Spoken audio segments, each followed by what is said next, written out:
This video has been made possible by Paradox Interactive. Curiosity.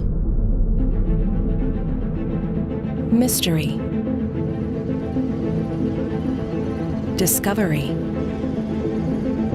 In Stellaris Console Edition, you set out to explore the stars. So, evaluating a game can be a bit of a daunting task.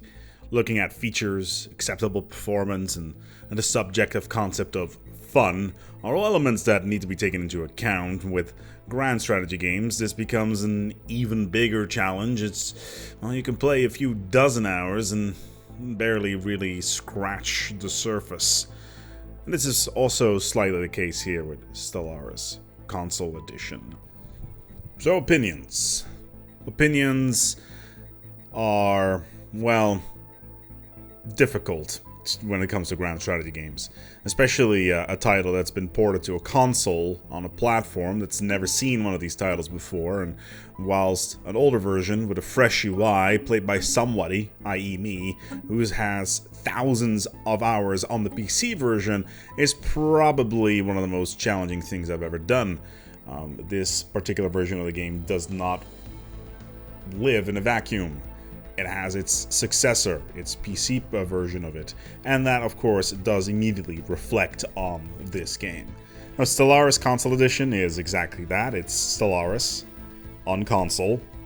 The game runs on a modified version of 1.7 Bradbury, which was released in May of 2017, and at that time, the decision was made at Paradox to start porting the game to a new platform, a challenge which has since been undertaken in sunny Melbourne, Australia by Tantalus Media, a team that has also worked on the console port of City Skylines. Now, they're also very familiar with porting titles to Switch. I'll let you take from that what you will. Now, for the sake of this video, I acquired a PlayStation 4 Pro, so all performance-based stuff will be based on that particular version of that platform. It is also available on Xbox One, sadly not on the Soldier game console. RIP. However, do you adjust a game like Stellaris, which is with its dozens of interfaces that seem to be perfectly suited for a mouse and keyboard, and not particularly a gamepad. Sure, I shoot quite a lot of my footage and my B-roll with a gamepad, and the PC version does support it, but not in the extent that it is being done in this particular case. Now, thankfully, Tantalus has taken the last 18 months to build a UI that is both simple and intuitive to navigate. The interface survived the port to console extremely well. Menus have been enlarged to be easier to navigate. Entire systems have been merged when it comes to menus. Policies, for instance, are jumped together with edicts. So we have a lot more menus that are being put together, and a special society tab, basically.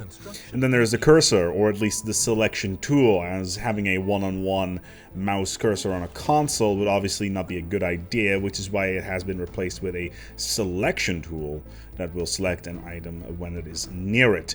This means you don't have to have pinpoint accuracy, as the selector will do all the work for you. And it's a great addition, and it makes the UI very easy to work with. And all the menus are attached to the D-pad, so you can very easily move around, although I have noticed that the notification system can be a little bit difficult to read sometimes. It took me a little while to figure out how to attach a leader to a sign ship. Now, obviously, there is a couple more bugbears here and there. For instance, it did take me forever to also find out how to build a space fortress. Now, it has been a while since I played on the 1.7 build, and I tried for quite some time to find it, and I did give up after a while, only to be randomly running into that menu a few hours later. Now, there's also a little bit of functionality here when it comes to quality of life, when it comes to shortcuts in the UI. For instance, selecting your food stockpile does not immediately take you to the policy screen or the edict screen where you're on influence, etc. And that's something that would be a really nice addition, and did get added to later versions of the game. There's quite a lot of these tiny things where I think by myself, this could be a great addition to have from a future version of the game, but it's sadly not here, and we will talk about that a little bit later. But yeah, aside from these, overall the UI is exceptionally well built. Art has been upscaled. It looks quite amazing. Menus have been streamlined. It took me about 10 minutes to get used to on a controller, and I'm not the kind of guy who plays with a controller, and the only console I've owned in the last 10 years is a Nintendo Switch, and yeah, overall has been a fairly positive experience, and I do recommend you to try that out if you ever get the chance. However, there is one thing that we really need to talk about, and that is performance.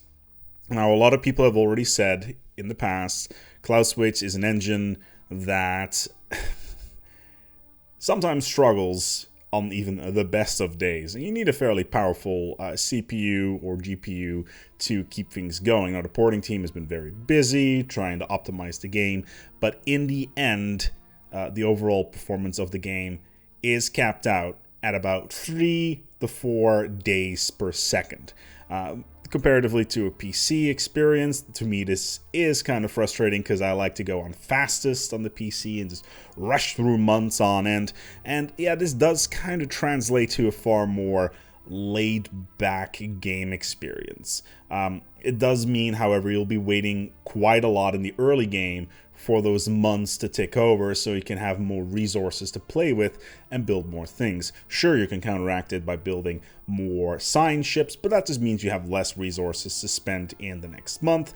Sure, we'll get more events, etc., but hey, your scaling is a little bit off. Thankfully, the transitions do come in there. Thankfully, this version of the game does have those. Then there is fleet fights. Now, you can expect some frame drops to start appear, especially in some of the faster game speeds, which is totally understandable. As I mentioned, some of the high-end machines can bring it can be brought to its knees, especially on the PC, which thankfully the console edition has been optimized for. It does take a lot of the optimization features from the PC into mind. But yeah, when it comes to this version, it is 1.7 Bradbury. And while it is an older version, it is very stable. It's a good base for the game to start at. And potentially, it maybe at some point meet parity with the PC release, which as of the time of this recording is sitting at 2.2.4 even. Or so I'm told is the long-term goal of this project. There's quite a lot of streams online available where this is being talked about by one of the community managers over at Paradox Interactive. It does miss a few features, and I did talk about this earlier in this video, from future versions of the game that I personally would consider absolutely vital for a console release and should pretty much immediately be fast-tracked as soon as possible when it comes to content updates, if they ever arrive. And this is mainly the fleet management tool that was introduced in 2.0. Now, for the uninitiated, the fleet management tool allows for faster, more direct experience when it comes to, well, effectively managing your fleets. Prefabricating fleet designs, adding them to pre-built templates, and hitting that go button when you have enough resources to make the whole, go to a planet, select the fleet yard, then keep hitting the build this type of ship button until you run out of money. A lot more of an interesting experience. Plus, being able to refit those fleets on the fly to counter certain opposition in a meaningful way is missing due to the lack of this feature, and you will need to click on buttons quite a lot more. For instance, there's also no functionality for hitting multiple things at once, like going for trade deals and stuff like that. When it comes to the through like aliens and interaction, it's exactly the same as on PC. It's that exact Stellaris experience, so that's good. Now, for those of you who would clamor for the planetary mechanics of 2.2, while that is an interesting idea, I don't feel it would work here quite well just yet. That particular system has been in development for quite some time, and the dev team is still very much tweaking a lot of those systems, so that is something I would not add to the console version just yet until that is basically all ironed out. So then in the end, at its core, what do we have?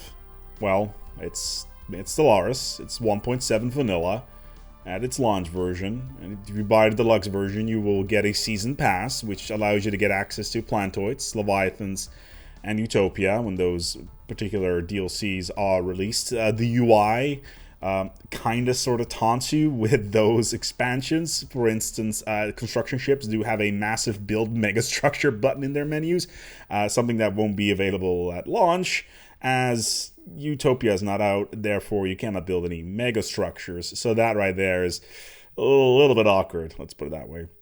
But aside of those, you will get all the classic 1.7 Stellaris staples. You got Corvette scouting, you got the naked Corvette strategy. Feel free to look that one up. Space fortresses can be built anywhere and are critical to your defense, which is no longer in the game on PC. Tile-based planetary systems, discovery, prosperity traditions, but not ascensions, because those were added in Utopia and weren't part of retail until a later date. Yeah, those traditions we talked about, they're slightly broken because they are basically instant must picks if you get a tradition. And, well, in the end, the game is still quite good for what it is. It's 1.7. It's still a game that I enjoyed playing for the sheer novelty of it. But in the end, who is this game for? And is it fun to others as well? Well, Stellaris Console Edition exists, just like so many other Paradox games, to fill a niche. It is, in this case, the niche of grand strategy games on console. There is almost none of them on console. And for those of you who want to play it and don't want to invest in a far more expensive personal computer, the Console Edition is definitely worth your while if you're interested inside a game. And like I mentioned, it is very much a niche game on those platforms. So in the end, is it for PC players? No, absolutely not. It's not catered to you at all. Is it for me? No, but I will do videos on it regardless to teach people on how to deal with certain things in the game, and quite a lot of the videos on the channel are already relevant to them to begin with. Now, it is for those players who've been wanting a Stellaris experience on console. And I know there is a lot of you out there. I see you all the time in the comments on Twitter and whatnot, and you guys, this is going to be one of those nice, relaxing play session experiences that allows you to conquer a galaxy with a species of your creation. And if you end up getting the game, you should probably get the deluxe edition. You do get Plantoids, which is a little bit meh, but Utopia by itself is worth it in terms of price of admission. Plus Leviathans is great as well. The Enclaves make for a great addition there and will really boost your economy because you're desperately going to need that. Stellaris Console Edition, should you buy? Well, based on this particular overview, I'm sure you can make your own assessment. I'm looking forward to see you online at some point playing your version of your game of your choice and bring you into the community at large, because learning is fun and meeting new people is fun as well. Stellaris Console Edition is released on the 26th of February 2019 and is available on both PlayStation 4 and Xbox One as a digital download. If you have any questions, you got any comments, put them down below. But in the meantime, I'm going to go and sign off here. Until next time, take good care of yourselves and, as always, each other.